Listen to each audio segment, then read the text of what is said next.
Rigathi Gachagua, saying it is beneath his office. The legislators took to the floor of the House to castigate what they say are theatrics in the executive following the choice of transport that the second-in-command chose to use during his visit to Mombasa.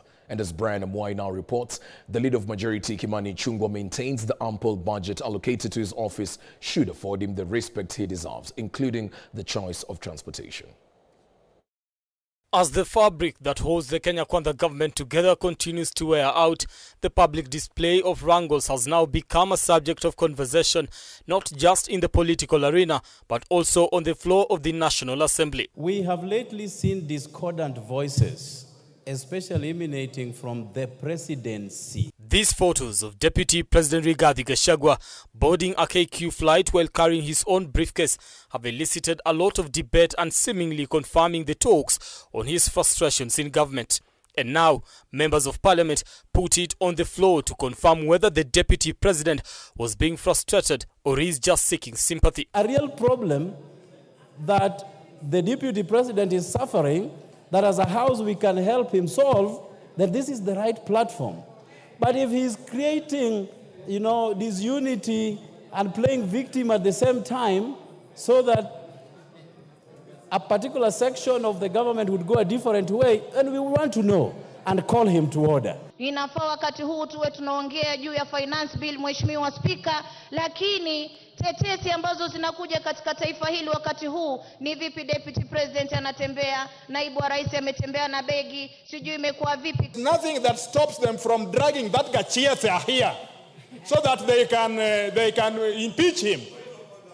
They can impeach him so easily by bringing him here and vote against him.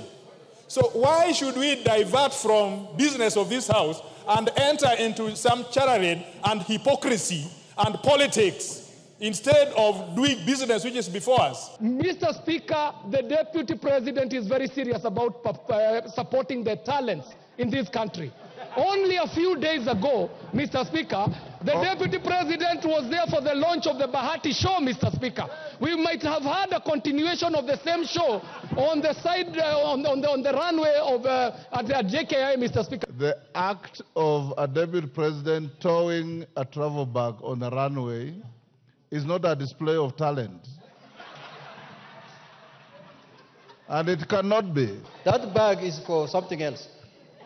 Another thing that struck me in that episode is what was the content of that bag, because the deputy president could not even give it to his bodyguard. The deputy president did not just appear for the photograph. The deputy president was driven to the airside with his full security detail, including the presidential guards that guard him from the wrecker squad. They were there with him. There were adequate, not less than 14 officers traveling with him on that plane, including photographers, security men, bloggers. His conduct and the latest scenes being a subject of debate, with members arguing that it is beneath his office. Speaker, sisi tunajua majukumu ya naibu wa rais. Na hata kama leo pengine Mheshimiwa Spika wewe pia ungefanywa hivyo, tungesimama hapa kuweza kukutetea, kwa sababu kuna bajeti ambayo imewekwa na tumemuona mara kadhaa akilalamika kuwa ndege imemwacha, ameambiwa sijui kuna hivi na vile. Kwa hiyo kuna shida katika taifa letu. True, Honorable Speaker, in terms of the dignity and honor that comes with that office, Honorable Speaker, I think the Deputy President had this flight paid for by the government of Kenya using taxpayers' money. And to give his office the honor and dignity, those who are keen observers did observe he was seated on seat 1A of that flight. In the past few weeks, Gachagua has faced scrutiny amid allegations of frustrations within the government. His lateness at a presidential function on Sunday, citing transportation issues, has only added fuel to the speculations. The Deputy President entitled to use of military aircraft. Honorable Speaker, I did engage the Cabinet Secretary for Defense, and indeed I have asked, Honorable Speaker, so that we may put this matter to rest, I will be writing to the Cabinet Secretary for Defense to appear before this House in plenary to answer to questions pertaining the use of military aircraft in the country. because he did assert the other day that only the president and the first lady, the president as commander-in-chief, since we don't have a deputy commander-in-chief, has access to military aircraft. With Gachagua maintaining his stance on the one man, one shilling, one vote, the members of parliament now say the talk could divide the nation ethnically as they called out Nyeri Governor Mutahi Kahiga. And their conduct in public. And it's at this point sometimes, Honorable Speaker, that we ask whether clearly NCIC is operational. Because at this point, we should be seeing the governor for Nyeri being summoned and questioned for his utterances against a certain community. Nobody gives you a guarantee because you have the numbers that you're going to take over country. No. Let us protect our unity. The second in command has however dismissed those who accuse him of being a villager and championing for the interests of the mountain. Speaking in Mombasa, Gachagua said he is proud to be associated with his village. Alafu niende kwa village. Unajua kila mtu wako mahali alitoka. So kila mtu wako na kwao. Brian 20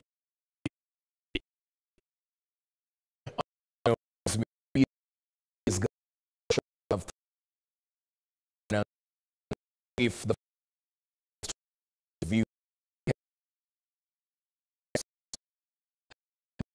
design that these MP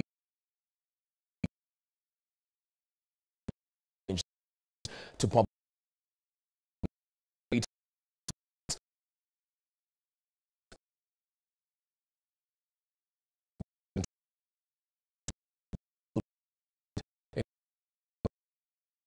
Secretary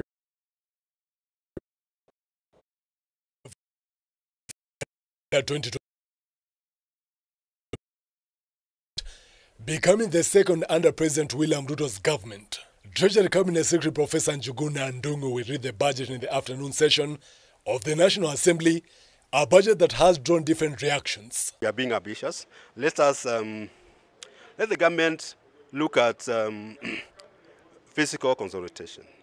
Let's live within our means. I think that's why we need to start. Because globally, even the global economy is not improving. The financing of the budget, however, could remain the biggest challenge, as a section of MPs have threatened to shoot down the finance bill if the report of the Finance Committee fails to amend it.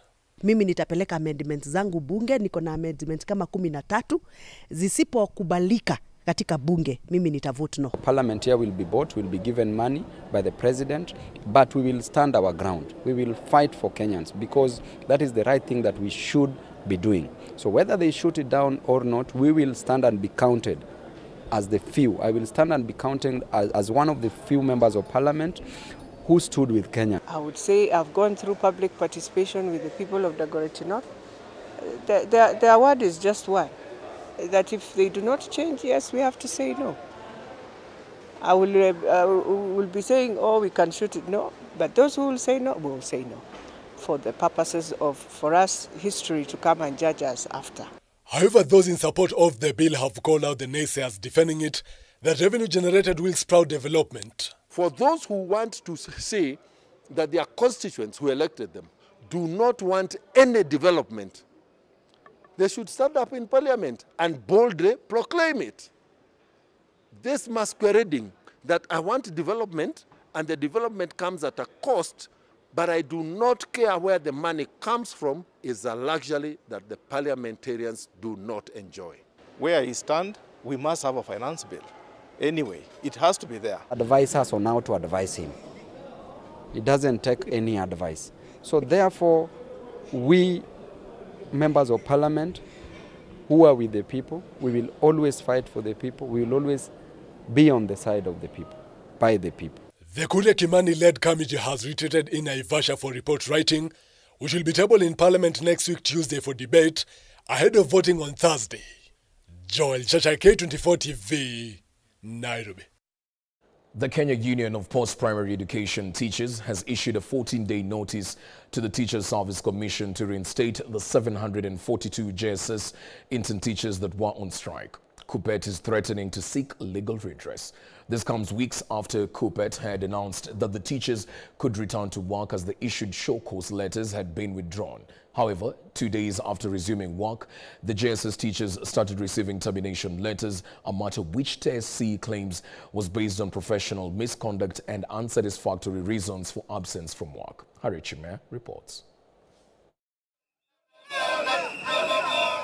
After teaching as junior secondary school JSS interns and underpaid for the last few years, their efforts to take to the streets for a period of 2 weeks demanding permanent and pensionable terms have borne no fruit except for punishment of termination. The dismissal goes contrary to the rule of natural justice, of allowing people to be heard before they are sacked. We know the procedures that are followed by the TSC were never followed. Kenya Union of Post-Primary Teachers KUPPET has now given Teachers Service Commission TSC a 14-day notice to reinstate 742 JSS intern teachers that were on strike, or else they will move to court. The union is considering moving to court.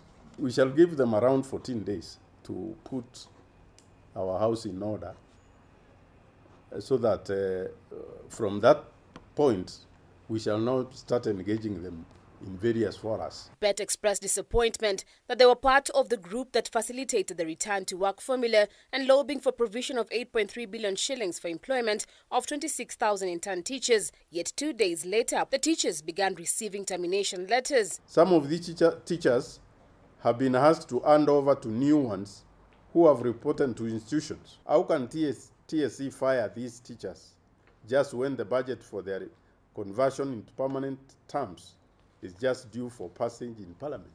Very frustrating when you know that the following month you'll get employed. It's very unfair. In fact, they are inciting the entire teaching fraternity to even a demonstration. We may want to call on the teaching fraternity on demonstrations, because once one of us has been touched, all of us have been touched. TSC has, however, defended the termination and replacement of 742 teachers, saying it had carefully considered the responses on their absence of work during the 2-week period and found them unsatisfactory. Harriet Chimea, K24. Well, we'll take a break right here on K24 Evening Edition. We'll be back with more updates in a short while.